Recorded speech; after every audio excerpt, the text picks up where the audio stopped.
Hello everyone, welcome back to my channel. जय Shri Krishna. Imagine करो एक ऐसा देश जहां हर जगह एक नई स्टोरी छुपी हो।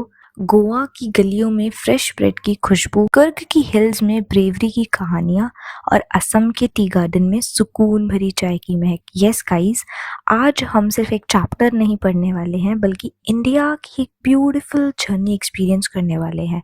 Welcome to glimpse of India, जहाँ कल्चर, ट्रेडिशन एंड नेचर मिलकर बनता है एक incredible India. So let's start with the content of the chapter. We will be covering introduction, summary, most important PYQs, and at the end we are having a mind map also. So stay till end. So let's start with the introduction of the chapter.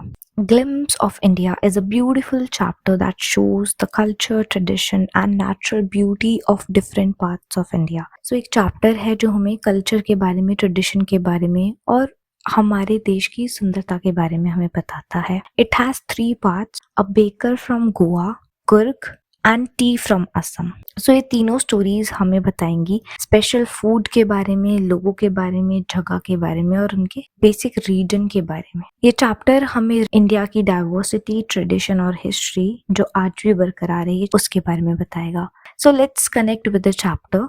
Let's see the summary of the chapter, starting with the very first story, A Baker from Goa by Lucas Rodriguez. So this part tells us about the Portuguese influence in Goa. ये part हमें Portuguese के influence के बारे में बताता है गोवा के, और ऑथर को अपने चाइल्डहुड मेमोरीज तक ले जाता है, where bakers were very important in Goan life. जब बेकर्स जो थे गोवन लाइफ में बहुत इंपॉर्टेंट रोल प्ले करते थे। द बेकर्स वर कॉल्ड पेडर्स, इन्हें पेडर्स बोला जाता था, और ब्रेड एक बहुत इंपॉर्टेंट पार्ट था उनकी हर मील का, बेसिकली गोवा के पीपल की हर मील का। So baker visited house twice a day, और जो बेकर्स होते थे वो घर घर जाते थे दिन में 2 बार at least. Children loved to eat bread bangles, बच्चों को ब्रेड बैंगल्स बहुत ज़्यादा पसंद थी। On special occasions like marriages and festivals, special breads वो मेड। सो मैरिजेस के टाइम पर, फेस्टिवल्स के टाइम पर स्पेशल ब्रेड्स बनाई जाती थी। इवन आज भी वहाँ के जो बेकर्स हैं, they wear a special dress that is called kabai. वहाँ की ड्रेस को कबाई बोला जाता है। And this story shows that baking tradition is still alive in Goa, और यही हमें बताता है कि बेकर्स का जो ट्रेडिशन है वो स्टिल गोवा में चल रहा है। सो this was all about this story. So let's see the second story of the chapter, that is Kurg by Lokesh Abrol. Coorg को हम कोडागु भी बोलते हैं, and this is a small district in Karnataka. एक छोटा सा डिस्ट्रिक्ट है कहाँ का? कर्नाटका का। ये फेमस है अपनी ब्यूटी और ब्रेव लोगों के लिए। It is located between Mysore and the coastal town of Mangalore. So basically ये मैसूर और मैंगलोर के बीच में लोकेटेड है। इट इज़ फेमस फॉर इस कॉफ़ी प्लांटेशन, अपनी कॉफ़ी प्लांटेशन के लिए बहुत ज़्यादा फेमस है, और यहाँ के लोगों को हम कोडाउस भी बोलते हैं। बेसिकली ये नाम उन्होंने ओन किया है, क्यों? अपने यूनिक कल्चर की वजह से, वॉरियर ट्रेडिशन की वजह से, और अपनी एग्रीकल्चरल लाइफस्टाइल की वजह से। They are known for their bravery and hospitality, अपनी बहादुरी के लिए और अपनी हॉस्पिटैलिटी के लिए जाने जाते हैं। हॉस्पिटैलिटी का मतलब होता है लुकिंग आफ्टर द गेस्ट, बहुत प्यार से अपने गेस्ट का ध्यान रखना। Many Godawars have served in Indian Army, और बहुत ऐसे Godawars हैं जिन्होंने इंडियन आर्मी में भी सर्व किया है। The river Kaveri flows through the Kurg.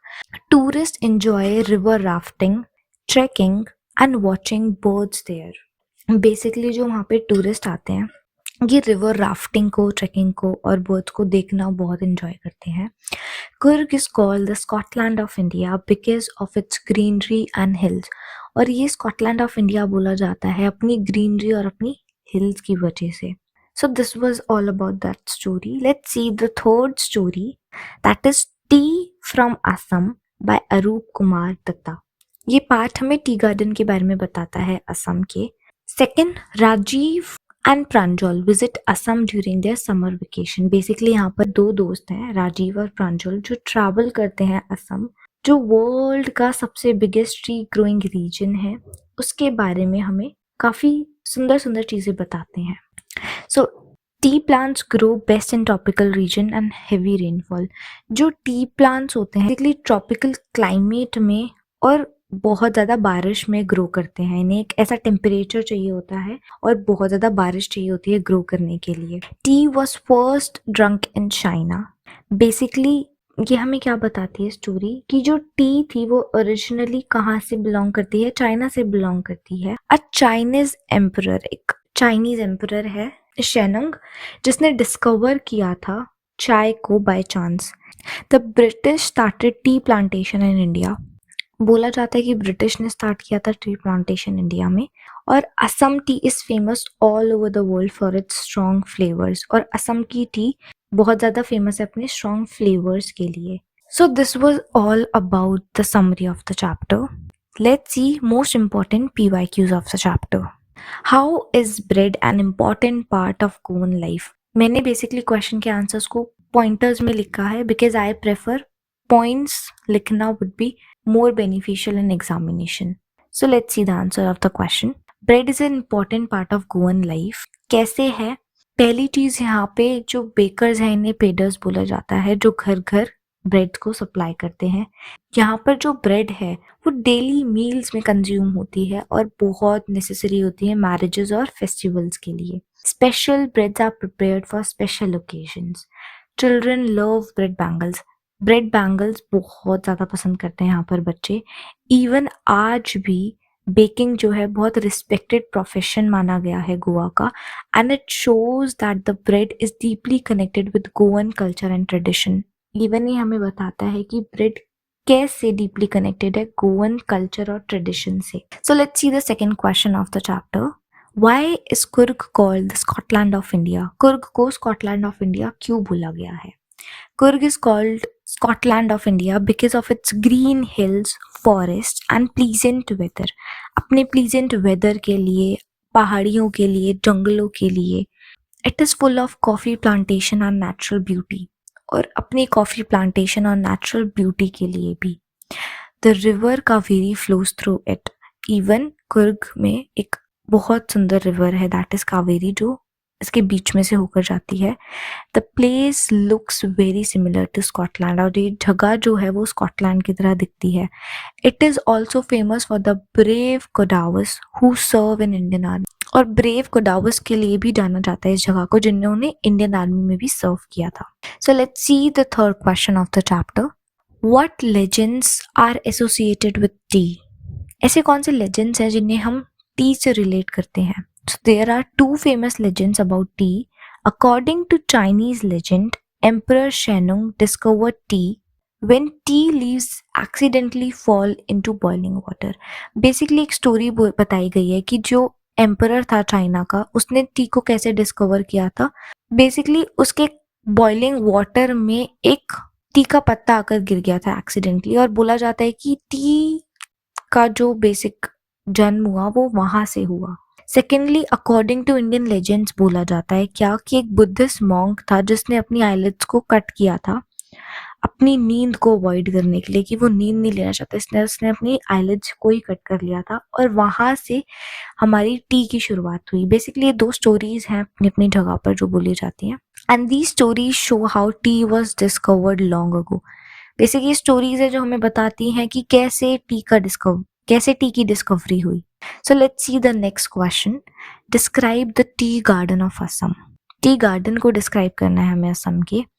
T garden of Assam are very large and beautiful. बहुत बड़े और बहुत सुंदर थे। They looked like a green sea of a tea bushes. Basically green sea की तरह दिखता है, एवरीवेयर इज अ ग्रीनरी, और ये एक ग्रीन सी की तरह दिखता है। Women workers pluck tea leaves and carry them in bamboo baskets. Women workers pluck teas and carry them in bamboo basket. Basically जो women workers होती हैं यहाँ की, वो टी के पत्तों को प्लक करती हैं और बैम्बू बास्केट्स में उनको कैरी करती हैं। T grows well in heavy rainfall and warm climate. इनको बहुत ज़्यादा बारिश और एक ऐसा वार्म सा क्लाइमेट चाहिए होता है ग्रो करने के लिए। Assam produces some of the finest tea in the world. Some of the finest tea in the world. Assam जो है ये प्रोड्यूसर माना जाता है टी के लिए और बहुत फाइनेस्ट टी प्रोवाइड करता है पूरे वर्ल्ड को, फाइनेस्ट टी प्रोवाइडर है वर्ल्ड के लिए ये। Let's see the next question, what qualities make the people of Coorg special? Coorg के लोगों को कौन सी ऐसी क्वालिटीज है जो स्पेशल बनाती हैं? सबसे पहली चीज कि यहाँ के जो लोग हैं उनको कुडावस बोला जाता है फॉर देयर ब्रेवरी, अपनी ब्रेवरी के लिए, अपनी हॉस्पिटैलिटी के लिए यहाँ के लोगों को कुडावस बोला जाता है। Many have joined the Indian Army और बहुत से लोगों ने इंडियन आर्मी ज्वाइन की है। They are very hospitable and treat guests warmly. Hospitable का मतलब ही होता है अपने गेस्ट को warmly ट्रीट करना, उन्हें वेलकम करना, उनके साथ फ्रेंडली बिहेव करना। और they are proud of their culture and tradition, ये लोग अपने कल्चर के लिए, अपने ट्रेडिशन के लिए बहुत ही ज़्यादा प्राउड फील करते हैं। So there bravery and kindness makes them special, अपनी बहादुरी के लिए, अपने काइंड नेचर के लिए बहुत स्पेशल बोले जाते हैं। So these were the most important PYQs of the chapter. So let's have a look to the mind map of the chapter. So glimpse of India में हमने basically 3 stories देखी, A Baker from Goa, Kurg and Tea from Assam. Baker of Goa में हमें important points क्या याद रखने हैं, that is Peddar, Goa के जो बेकर्स हैं उनको पेडर बोला जाता था। ब्रेड बैंगल्स बच्चों को बहुत ज़्यादा पसंद आती थी और ब्रेड स्पेशल ओकेजन्स पर जैसे फेस्टिवल्स पर, मैरिजेस पर बहुत कॉमनली यूज होती थी, बहुत स्पेशल थी उनके लिए। कुर्ग जिसे हम कोडागू भी बोलते हैं, ये फेमस है अपनी कॉफी प्लांटेशन के लिए, ब्रेव कोडावस के लिए जो यहाँ के लोगों को बोला जाता है, और अपनी रिवर कावेरी के लिए जो कुर्ग में फ्लो करती है। Third we have tea from Assam, basically ये फेमस है अपने लार्जेस्ट टी गार्डन्स के लिए, एंड ये हमारा फाइनेस्ट टी पूरे वर्ल्ड को प्रोवाइड करता है। और इसमें हमने एक स्टोरी भी देखी थी, शैनुंग की स्टोरी, जिसमें बताते हैं कि पेड़ से पत्ता गिरा उनके पानी में और फिर वहां से टी की डिस्कवरी हुई। So these were the basic points of the story. अब हम की पॉइंट्स पर नजर देते हैं। सो की पॉइंट्स बेसिकली ये थे, culture and tradition, natural beauty and diversity of India. So this was all about the chapter. If you like the content, then do like my video, share it, and subscribe my channel for more such content. Thank you. Bye bye.